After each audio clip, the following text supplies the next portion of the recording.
Howdy ESSM 406.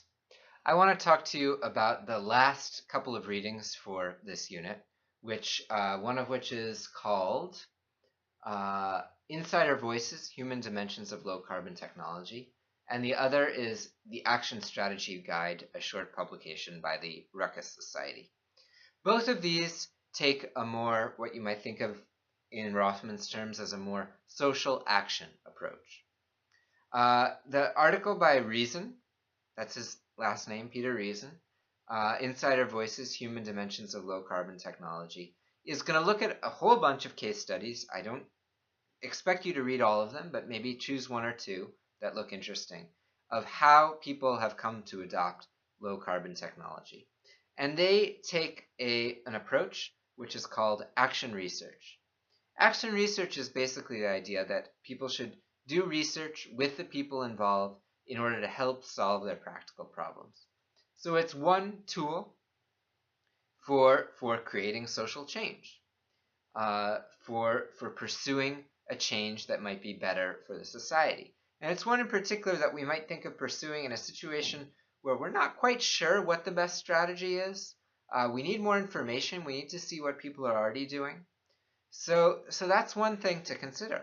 And he gives some really good examples of that. So I encourage you to look at it, particularly if the kind of problem you're studying is really complicated. You might find yourself thinking maybe people should do this kind of action research.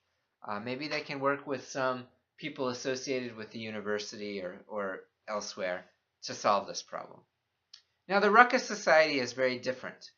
They're not academics. As the name implies, they like to cause a ruckus. They are California radicals, if you want to think of them that way. But they have a very good manual, how to organize a protest, how to organize different kinds of actions that are going to raise the action. So here we're talking about what Rothman, again, would call social action. And there's different kinds of social action. You might start with writing to a legislator, but you might also want to engage in a protest. You might want to find a creative way to get the public attention.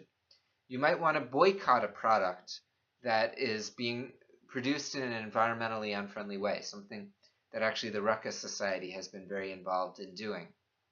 They've also organized a lot of big protests against different polluting companies, trying to raise awareness of pollution and demand some kind of government action.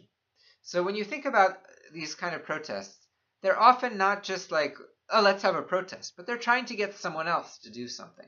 It might be to try to get the company, if you're boycotting a company, you might really just be trying to get the company to change their policy. If you're protesting, you might be trying to get the government's attention, get your legislators' attention, get the mayor's attention, and get them to change a policy. Or you might actually be trying to educate the public.